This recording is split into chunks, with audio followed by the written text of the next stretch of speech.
اعوذ باللہ من الشیطان الرجیم بسم اللہ الرحمن الرحیم۔ سورہ بنی اسرائیل کے تیسرے اور چوتھے رکوع کی 18 آیات میں جیسے کہ میں عرض کر چکا ہوں، حبر الامہ حضرت عبداللہ ابن عباس رضی اللہ تعالی عنہما کے قول کے مطابق تورات کی تعلیمات کا نچوڑ اللہ تعالیٰ نے دے دیا ہے۔ So to say, this is the Quranic version of the 10 commandments of Torah۔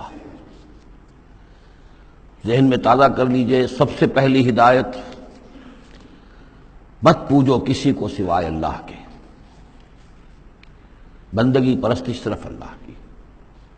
دوسری ہدایت، والدین کے ساتھ حسن سلوک، اور اس موضوع پر یہ قرآن مجید کا ذروۂ سنام ہے۔ اگر وہ تمہارے پاس بڑھاپے کی عمر کو پہنچ ہی جائے تو انہیں اف تک مت کہو، انہیں کبھی جھڑکو نہیں، ان کے سامنے اپنے کندھے جھکا کر رکھو، عاجزی اختیار کرو، تواضع اختیار کرو۔ ہاں یہ کہ اگر کسی وقت کوئی بات ان کی رد کرنی ہی پڑے جبکہ تمہارے دل میں کوئی میل نہ ہو، سرکشی نہ ہو، تو اللہ تعالیٰ جانتا ہے تمہارے دلوں کی حالت کو، اللہ معاف فرمائے گا۔ تیسری ہدایت، رشتہ داروں کے حقوق ادا کرو اور محتاجوں کے اور غرباء کے مسک۔ چوتھی ہدایت، فضول خرچی میں دولت مت اڑاؤ۔ یہ تیسری اور چوتھی باہم مربوط ہے۔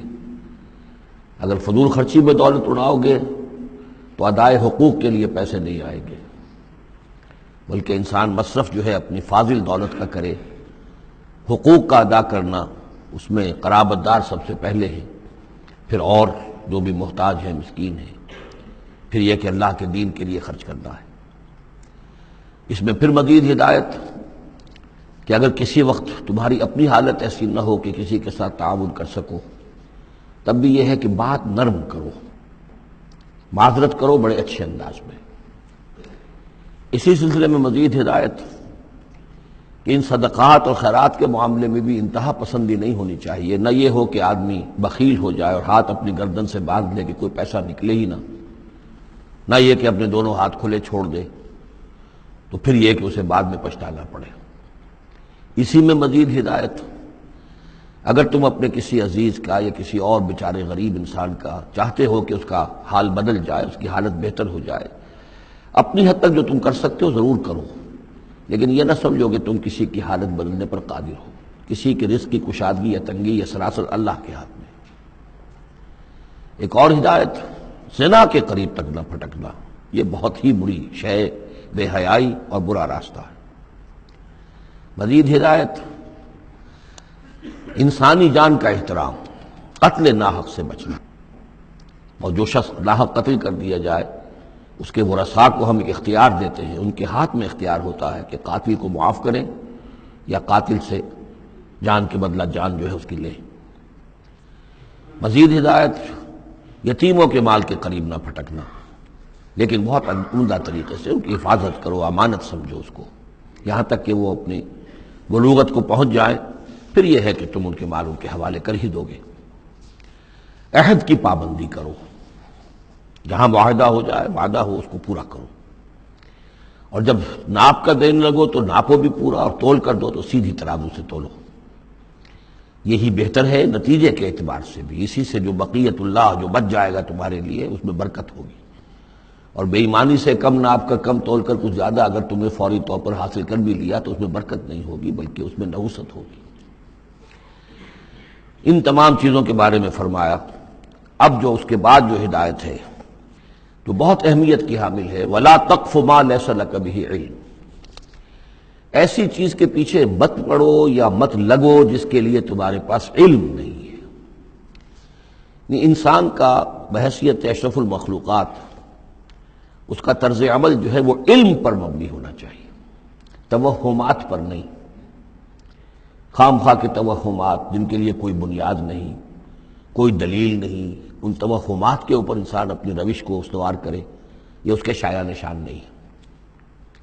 البتہ اب علم جو ہے وہ دو طرح کے ہیں، یہ ہم سورہ بقرہ کے چوتھے رکوع میں دیکھ آئے ہیں۔ ایک ہے ہیومن نالج، ایکوائرڈ نالج، انسان جو علم حاصل کرتا ہے، اور ایک ہے ریویلڈ نالج جو اسے دیا جاتا ہے۔ وہ وحی کے ذریعے سے آتا ہے، الہام کے ذریعے سے آتا ہے۔ وہ ریویل نالج جو ہے اس کے ریسیپینٹ جو ہے وہ ہیومن سول ہے، اسپرٹ ہے، یہ نہیں ہے، یہ سینسز نہیں ہے، یہ دماغ نہیں ہے۔ وہی چاہے جلی ہو چاہے خفی ہو، الہام ہو، کشف ہو، رؤیا صادقہ ہو، کوئی بھی شے ہو، اس کا تعلق اس حیوانی وجود سے نہیں ہے، اس کا در حقیقت اس روحانی وجود سے ہے جس کا مسکن قلب ہے۔ اب ظاہر بات ہے کہ اس میں بھی جو وہی خفی عام لوگوں کو ہو جاتی ہے، الہام ہو جاتا ہے، کچھ اور وہ بھی کوئی دلیل نہیں ہے۔ اس شخص کے لیے تو دلیل ہے وہ، اگر وہ شریعت کے خلاف نہ ہو، لیکن کسی اور کے لیے دلیل نہیں ہے۔ جو ریویل نالج ہے اس میں صرف وحی جلی جو انبیاء کے پاس آئی ہے وہ دلیل ہے، وہ دلیل قاطع ہے، وہ برہان قاطع ہے۔ ان کے پاس جو وحی جلی آئی وہ بھی، اور جو وحی خفی آئی وہ بھی۔ وحی نبوت جو ہے وہ علم ہے، العلم۔ ایک علم تو یہ ہے، اور دوسرا علم وہ ہے جو انسان حاصل کرتا ہے خود۔ اس کے لیے یہ سینس آرگنز جو اس کو دیے گئے ہیں، حواس خمسہ، جن میں سے اہم ترین جو ہے ان السمع والبصر، سماعت اور بصارت۔ باقی یہ کہ تین اور بھی ہیں، چھونا ہے، چکھنا ہے، سونگنا ہے۔ ان سے جو سینس ڈیٹا ملتا ہے پھر وہ یہاں فیڈ ہوتا ہے دماغ میں، برین میں، اور یہ ایک کمپیوٹر ہے جو اسے پروسیس کرتا ہے، اس سے کچھ نتیجے نکالتا ہے۔ یہ آیت در حقیقت اس سے بحث کر رہی ہے۔ انسانی علم کے لیے اللہ تعالیٰ نے جو انسان کو ایپریٹس دیا ہے، جو آرگنز دیے ہیں، وہ ہے ان السمع والبصر والفؤاد کل اولئک کان عنہ مسئولا۔ وہ سماعت ہے، بصارت ہے اور عقل ہے۔ یہ فؤاد کا ترجمہ میں نے عرض کیا تھا، عام طور پر دل کیا گیا ہے، حالانکہ کوئی اس کے لیے جو لغوی کوئی بنیاد موجود نہیں ہے کہ کون سا لفظ ہے، کون سا اس کا مادہ ہے۔ اس کا مادہ وہی ہے جس سے لفظ فائدہ نکلا ہے، اور آپ نے دیکھا ہوگا پرانے زمانے کتابوں میں کچھ لکھا پھر فے لکھ دیتے ہیں، فے فائدہ، یعنی اس بات سے یہ نتیجہ نکلتا ہے، پھر فے یہ نتیجہ نکلتا ہے، تو فائدہ نتیجہ ہے۔ اسی طرح فعید کہتے ہیں عربی زبان میں اس شے کو، جیسے سبزی ہے بہت سی، آپ نے اس کو ابال لیا اور بھون دیا تو اس میں پانی وانی نکل جاتا ہے، بجھ کر رہ جاتی ہے، تھوڑی سی ہو جاتی ہے، بھجیا ہم کہتے ہیں اس کے، بھجیا بن گئی ہے۔ گوشت کا بھی یہ ہے کہ جب آپ اس کو سینکتے ہیں پانی وغیرہ نکل جاتا ہے، مختصر ہو جاتا ہے تو اس کا خلاصہ نکلتا ہے۔ تو سینس ڈیٹا سے جو خلاصہ نکالتا ہے پھر یہ برین کمپیوٹر، یہ ہے در حقیقت فؤاد۔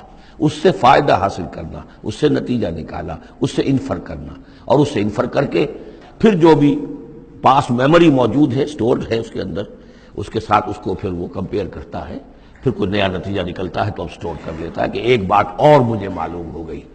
اور یہ اس طریقے سے رفتہ رفتہ انسانی علم بڑھتے بڑھتے کہاں تک پہنچ گیا ہے، عقلیں دنگ ہیں، کہاں تک پہنچ گیا۔ آج کسی ایک انسان کے لیے ممکن ہی نہیں رہا ہے کہ وہ پورا جو معلومات کا دائرہ اس وقت ہے تمام سائنسز کے اندر ان کا احاطہ کر سکے، ناممکن۔ کسی فزسسٹ کے لیے یہ ممکن نہیں ہے کہ صرف فزکس کے دائرے کی تمام معلومات کو وہ اپنے ذہن میں جمع کر سکے۔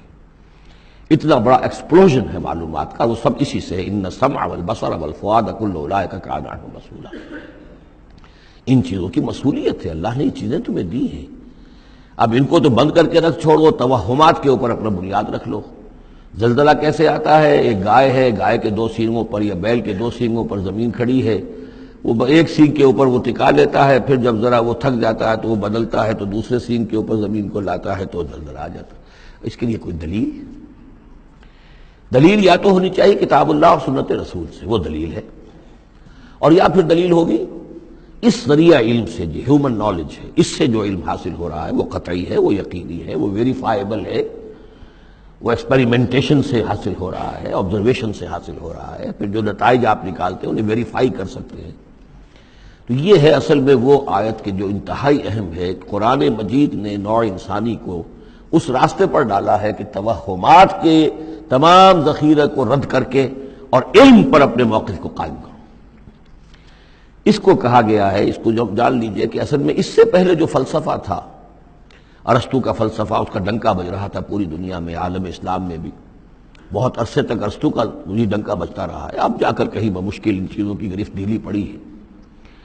وہ ہے استخراجی منطق۔ معلومات کا دائرہ بہت کم تھا، جو بھی معلومات تھی اس میں سے وہ نکالتے جا رہے ہیں، نتیجے نکال رہے ہیں، اسی میں سے وہ بال کی کھال اتار اتار کر استخراجی ڈیڈکٹیو لاجک. قرآن نے آ کر انڈکشن، منطقی استقرائی کا دور شروع کیا. کھول آنکھ، زمین دیکھ، فلک دیکھ، فضا دیکھ، آبزرو کرو. افلا ينظرون الى الابل كيف خلقت والى السماء كيف رفعت والى الجبال كيف نصبت والى الارض كيف سطحت. دیکھو زمین کو، آسمان کو دیکھو. یہ تمام فینومینا آف نیچر اللہ کی نشانیاں، آیات ہیں. یہ تقدس عطا کیا ان کو، یہ اللہ کی آیات ہیں، اللہ کی نشانیاں. اور قوانین طبیعہ اللہ تعالیٰ کے، ٹھیک ہے اس معنی میں تو ہم مانتے ہیں کہ اللہ جب چاہے ان کو توڑ دے، لیکن روز روز تو وہ ٹوٹتے نہیں ہیں. اتنے محکم قوانین ہیں یہ. اگر یہ محکم قوانین نہ ہوتی، سائنس پاسبل ہی نہ ہوتی، ٹیکنالوجی ممکن ہی نہ ہوتی. کبھی کوئی قانون ہو جاتا حرکت کا، کبھی قانون حرکت کا بدل جاتا، تو پھر کیسے کوئی آپ مشین بناتے، کیسے کوئی آپ کوئی آپ کی کوئی ٹیکنالوجی ممکن نہیں تھی.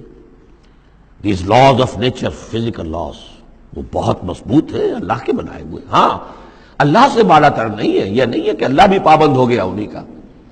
ظاہر بات ہے کہ سمندر ایک ہی دفعہ پھٹا ہے. حضرت موسیٰ علیہ السلام کے لیے معجزے کے طور پر روز روز تو نہیں پھٹتا سمندر. آگ نے ایک ہی مرتبہ جلانے سے انکار کیا ہے حضرت ابراہیم علیہ السلام کو، باقی روز روز تو نہیں. تو یہ چیزیں شاذ ہوتی ہیں، لیکن یہ معجزے کو ہم مانتے ہیں. اللہ تعالیٰ جب چاہے اپنے قوانین کو توڑ دے، لیکن یہ قوانین روز روز نہیں ٹوٹتے. یہ قوانین جو ہے مستقل ہے، دائم ہے، اور انہی کے ذریعے سے یہ پاسبل ہے سائنس. تو در حقیقت علامہ اقبال کا ایک بہت اہم نظریہ ہے جس کی طرف میں توجہ دلانا چاہتا ہوں. انہوں نے اپنے خطبات میں یہ بات کہی ہے: The inner core of the present Western civilization is Quranic. اس موجودہ مغربی تہذیب کی بھی جو انر کور ہے، اس کا جو خالص اندرونی جو اس کا محور ہے، وہ خالص قرآنی ہے، کیونکہ یہ سائنس پر قائم ہے. اور قرآن نے جو ہے اسی طرف توجہ دلائی. یہ توہمات کو ایک طرف رکھو، یہ سب آکلٹ سائنسز وغیرہ جو ہیں ان سے بھی ہمارے ہاں بڑی سخت جو ہے اسے بیزاری کا اظہار ہے. یہ نجومی بیٹھے ہوئے ہیں، یہ لکیریں دیکھی جا رہی ہے، یہ سائنس آف نمبرز، آکلٹ سائنس قطعاً نہیں، یہ سائنسز نہیں ہے. کوئی توجہ مت کرو. ولا تقف ما ليس لك به علم. اور العلم علمان، علم دو ہی طرح کا ہے. یا پھر وہ صحیح جو اللہ نے جو اپریٹس دیا تھا حضرت آدم علیہ السلام کے اندر ودیت کر دیا تھا، علم الاسماء، اسی کے ذریعے سے ایکسفولیشن ہو رہی ہے اس اپریٹس کے ذریعے سے، اور علم پھیلتا چلا جا رہا ہے. یا وہ علم ہے اور یا پھر وہ علم ہے. فَإِمَّا يَأْتِيَنَّكُم مِّنِّي هُدًى فَمَن تَبِعَ هُدَايَ فَلَا خَوْفٌ عَلَيْهِمْ وَلَا هُمْ يَحْزَنُونَ. یورپ کی تباہی کا سبب یہ ہوا کہ اس نے دوسرے علم سے نگاہیں بند کر لی، وہی کہ اپنا سلسلہ توڑ لیا، صرف اس علم کے اوپر رہ گیا. تو یہ گویا کہ دو آنکھوں میں سے اللہ نے جو دی تھی انسان کو، ایک یہ ایکوائرڈ نالج کی آنکھ اور ایک ریویل نالج کی آنکھ. وہ ریویل نالج کی آنکھ بند کر لی، اس سے اس نے دجالیت کی شکل اختیار کر لی ہے. ورنہ خود اپنی جگہ پر یہ ایکوائرڈ نالج، یہ علم الاسماء، یہ اللہ کا عطا کردہ ہے، اس میں فی نفسہ کوئی خرابی نہیں ہے. صرف یہ کہ دوسری طرف سے بے توجہ ہو گئی، اس نے اس کے اندر جو نتیجے کے اعتبار سے خرابی پیدا کر دی. وَلَا تَقْفُ مَا لَيْسَ لَكَ بِهِ عِلْمٌ إِنَّ السَّمْعَ وَالْبَصَرَ وَالْفُؤَادَ كُلُّ أُولَٰئِكَ كَانَ عَنْهُ مَسْئُولًا. صدق اللہ العظیم.